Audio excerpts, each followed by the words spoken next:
the heart of its operations, anchoring its service delivery on respect, open communication, visibility, and swift response. Now, as the nation marks Customer Service Week, we'll hear from ERS Commissioner General Brightwell Ngambulo on how the service is not just collecting revenue, but also building trust, committing to serve with dignity, efficiency, and a bit of a human touch. But first, our business stories at this hour.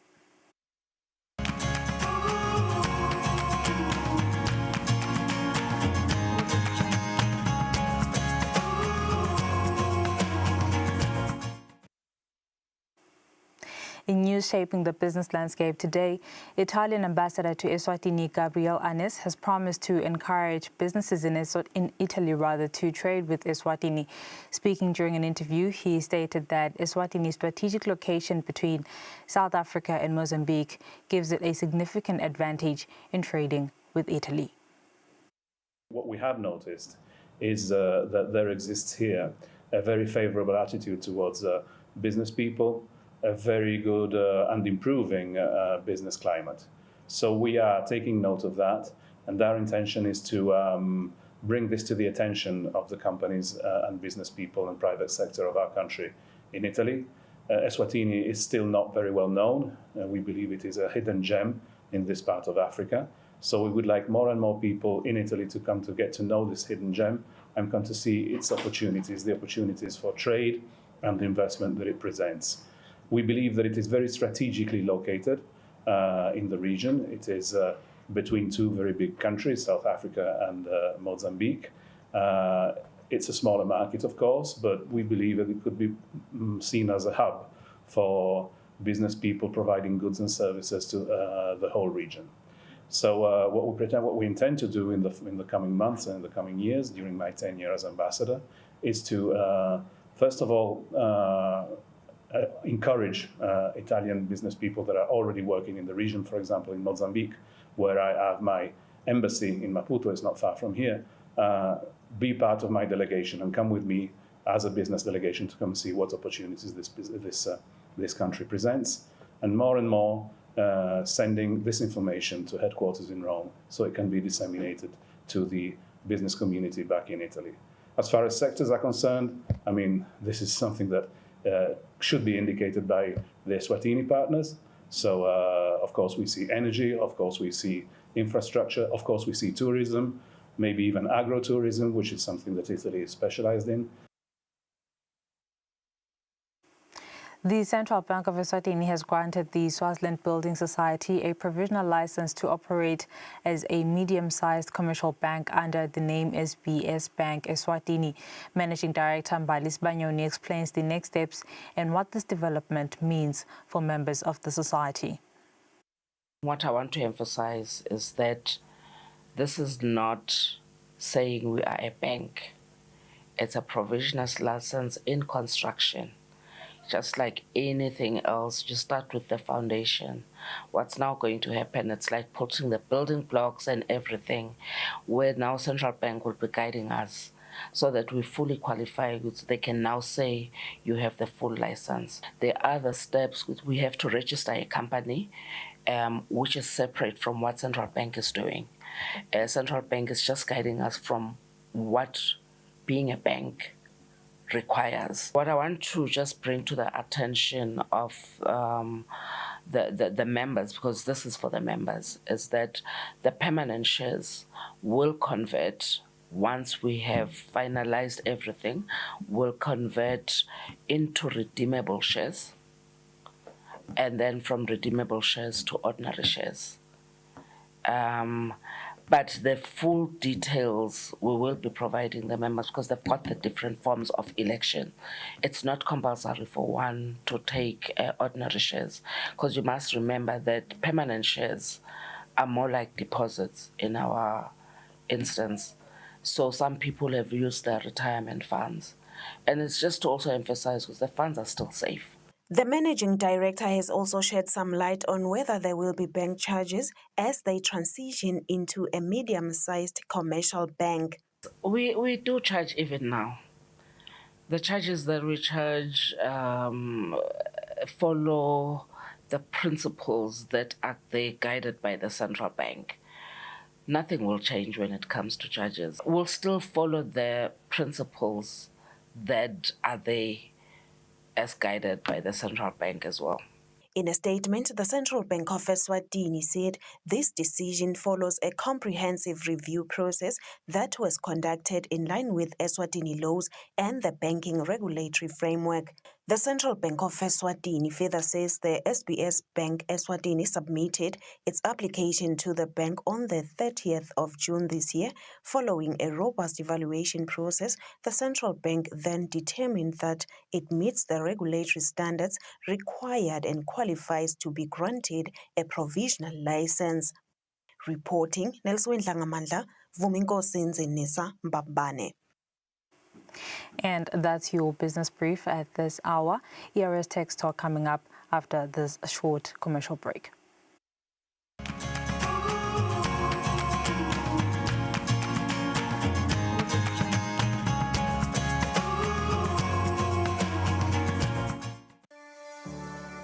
Eswatini TV has signed a code of conduct that is enforced by the Eswatini Communications Commission.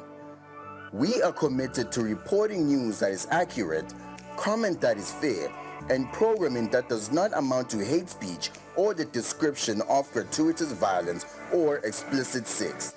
For any complaints of our programming, please contact us on 2411-9600 or email info@eswatinitv.co.za. You can also contact the Eswatini Communications Commission on 2406-7000 or write a letter to ECCOM on PO Box 7811 Mbabane. Email address is info@ecom.org.za.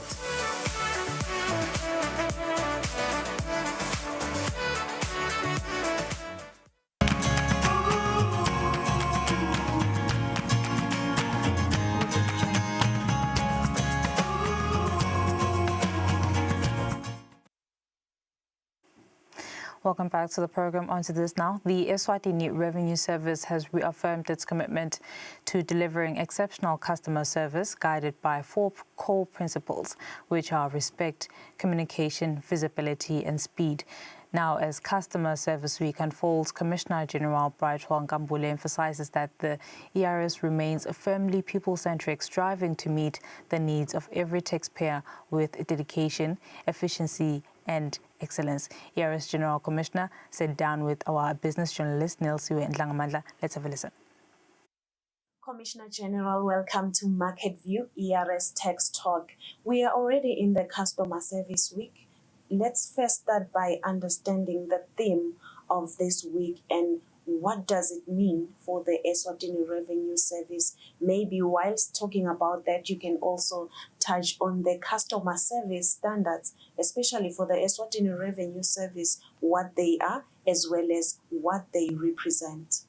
Well, thank you. The ERS this week is joining the entire world in celebrating Customer Service Week 2025, and the theme is Mission Possible.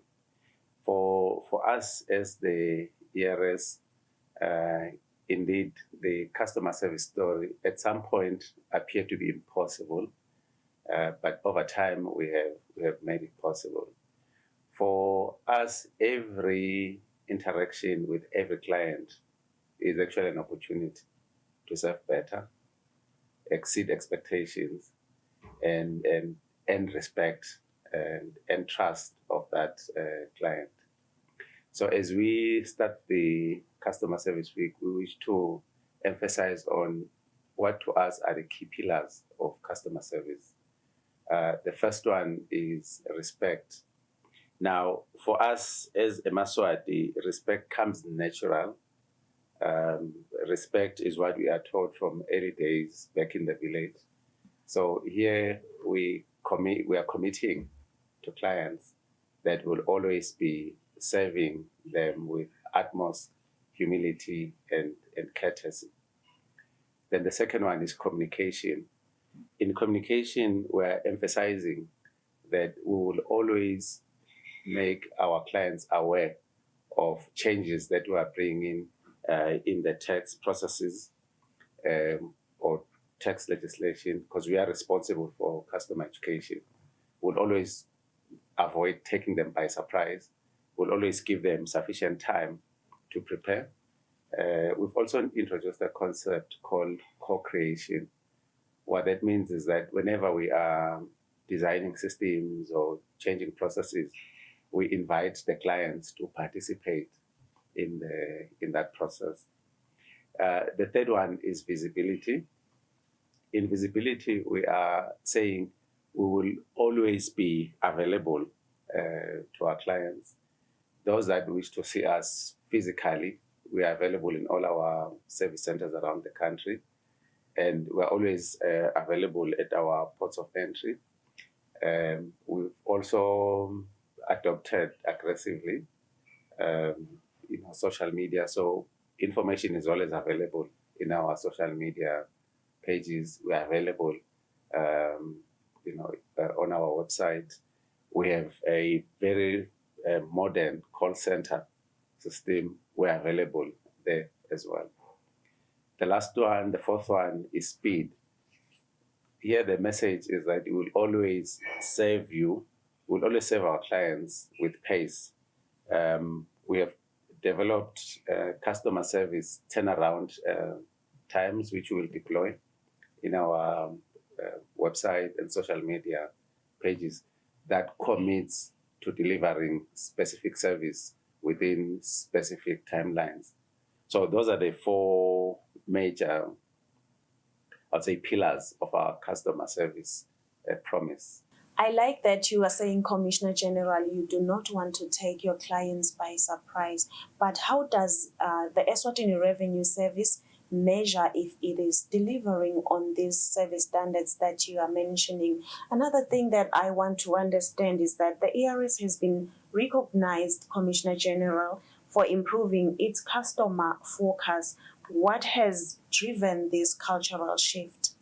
There is a system that we introduced back in 2018, the Net Promoter Score system. With that system, every interaction, as I said earlier, every interaction is an opportunity to do better. For every interaction that we have with a client, we then invite the client to rate that interaction, rate the quality of service that we deliver to the client. So the client has an option to rate us from a score of 1 up to 10. If they rate from 1 to 5, we consider that service to have been poor. If they rate from 8, 9 to 10, we consider that service to be excellent. We then collate and we sum up the scores. So where, for instance, where clients would rate us from 8 to 5, those scores would add as a 1. From 1 to 5 is -1. So if we would have 100 clients rating us between 1 and 5, the score will be -100. So if we have 100 clients that rates us from 8 to 10, the score is 100%. So it's sort of what we used to call negative marking. With this NPS system, we have improved from even -15 in 2020. We improved to 6 in 2022 when we celebrated, +6, -15, +6. And then 2023, we moved to 45. And then the year later, 55. The last year, ending March 2025, we were at 77%. What that means is that out of 100 clients, out of an average of 100 in an entire year, out of an average of 100, 77 of our clients scored us 8, 9, or 10. So it means the majority of our clients are extremely happy with the service. One of the stations, I must say this, because at some point I thought it was impossible, but they proved that it's possible. One of our stations, Mananga, in December 2024, reported 100%. What that means to us is that every single client that interacted with us at that station in that month, and every client that scored was extremely happy. So that was a massive, massive, massive achievement. But beyond the scores, the NPS also allows the client to give us feedback. So you make your score, and then you state what you want the ERS to do to improve service, because we want to continuously improve. We use those comments then to recalibrate the system. We also use the comments to pick up even complaints, because if a client rates us, give us a 1, that would imply that client must have been extremely upset with that interaction. So we're not just tracking the scores, we're also capturing the feedback, and we are processing the feedback continuously. From the numbers that you are sharing, Commissioner General, really commendable what the service is doing, but there are those clients that are still not happy about some of the services. So what are you doing as the Eswatini Revenue Service to assist them in order for you to achieve 100% customer satisfaction? I'll pick one issue that has been reported at the ports of entry, at the borders. I'll pick one that's been reported internally in service centers. At the borders, our clients are not happy with the queues. They are not happy with the queues. There is a lot of paperwork right now at our ports of entry, and we did not have enough numbers of staff to help the clients process the documents. We have since upgraded the numbers. We've increased staff at Ngwenya and all the ports of entry. We've actually increased staff. So we expect that clients will be giving us better ratings there. Then at service centers, they've been complaining about our system. We introduced a new system about 2 years ago. And as you would expect with every new system, you have initial teething problems. So we're just gradually addressing the issues, and most of the issues have been fixed now. So the most recent ratings that I noted for August, because by the way, I look at these ratings every month. So every month, end of August, almost all our service centers were above 85% as at end of August. Yet previously, you get very high ratings, for instance, in selected service centers, those that are outside the corridor, Manzini, Mbabane, like your Pixpeak, Mhlangano, and Stegi would always be rating as high. But within the corridors, the numbers were quite poor. But since sorting out the system issues, we are observing that the numbers are improving. Let's move, Commissioner General, to this exciting development. You've been invited to speak at the Customer Experience Conference at the Loop Commission. What message will you be sharing there? Well, I'll be sharing our story, and I will be sharing with them how at times, aspirations may appear to be impossible, but if you put your mind into what you want to achieve, it becomes possible. So I'll be sharing with them how we moved as an organization, the entire organization, how we shifted from coercive approaches to improving compliance to persuasive approaches, how we moved together as staff, and just literally, because I have even the steps of what we did. The rebranding from SRA, ERA to ERS was one such step that we decided deliberately to take, to rebrand ourselves into a service. And then, we then did several roadshows on an annual basis. We would allow every single member of staff to share thoughts on how they see us improving and what we need to do to improve, as well as taking into account customer suggestions, customer complaints. I did share with you that I literally, every month, I read what our customers are saying. Before I let you go, Commissioner General, what message would you like to share with the public during this Customer Service Week? Well, the main message really is to say thank you. They have responded positively to our pledges. And I want to say to them, we are not just all talk. You know, we make a promise, we follow up on the promise. We want them to continuously give us the feedback. We don't feel bad if whenever they rate us a 1, we don't feel bad. Another example that I forgot, we have with our border to Mozambique, our clients are complaining that the forms are in English and yet they are, they speak Portuguese. So, and we are working very hard to have forms that will be in Portuguese so that they can also be accommodated. So the message to our clients is we listen and we commit, to exceeding their expectations.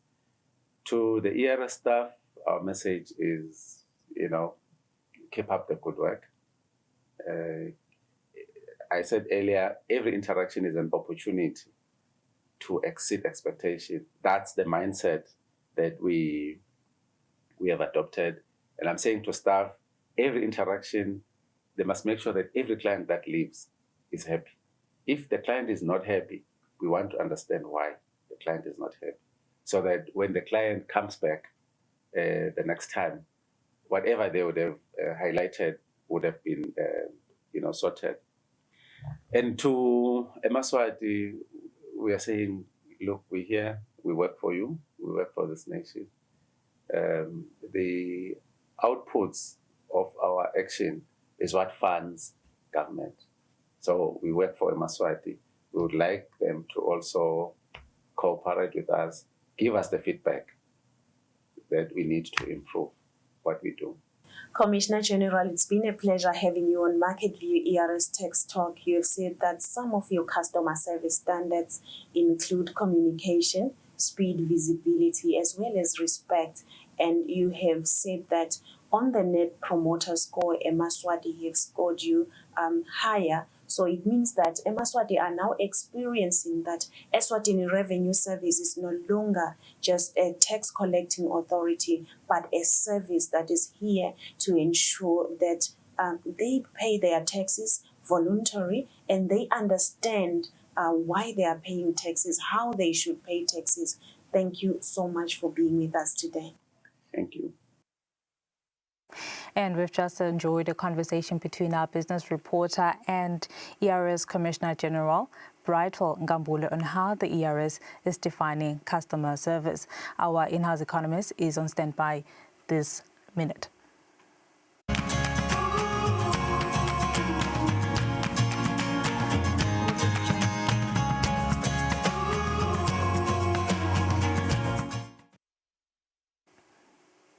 Right, and now we're going to cross over and speak to our in-house economist, Sanele Sibia, who's actually on standby telephonically. A very good afternoon to you, Mr. Sibia.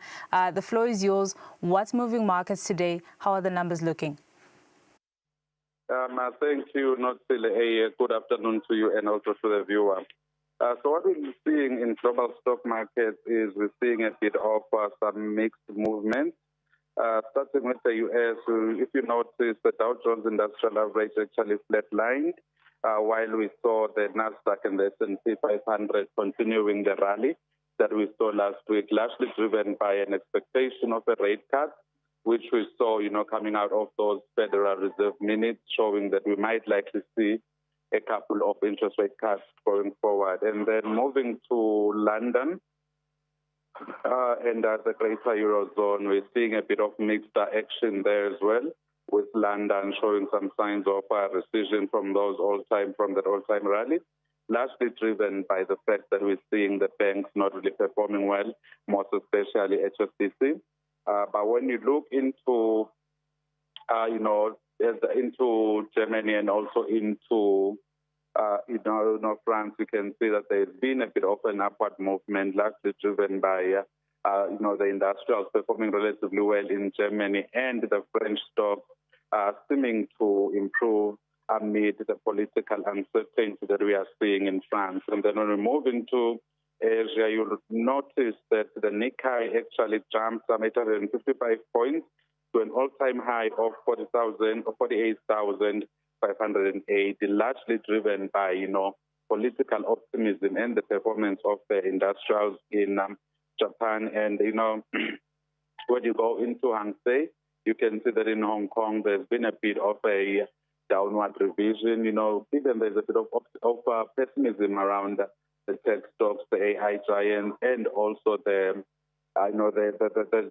toxic housing market right now within Hong Kong. And, China, we're seeing them in Shanghai, a bit of an upward movement, largely driven by, the stimulus and internal market factors within China, showing that the government of China is willing to do anything possible to stabilize the markets in China.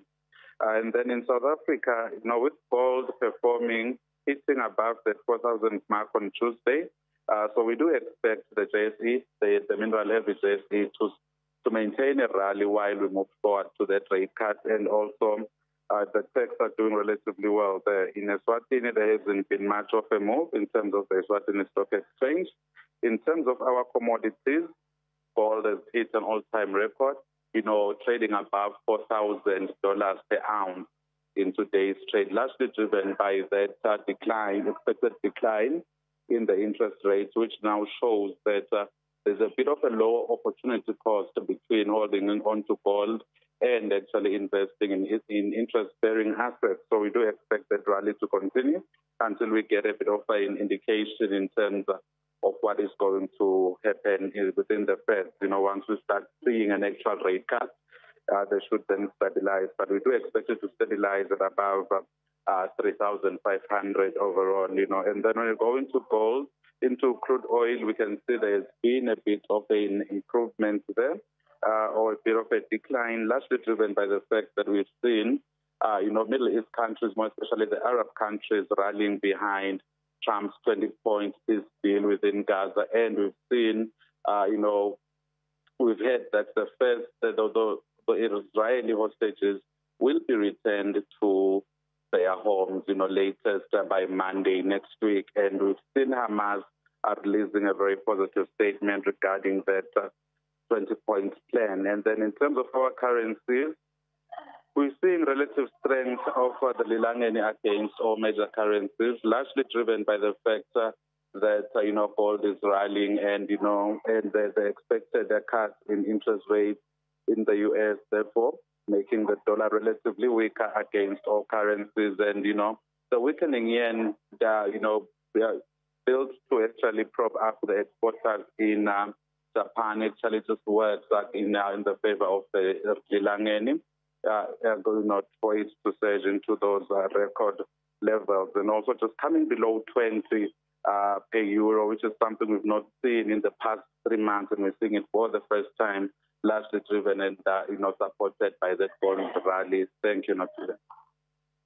Sibia, that was in-house economist Sanele Sibia, helping us make sense of today's trade. Otherwise, this is the part where we wrap up the show. Until next time, thank you so much for tuning in. Take care.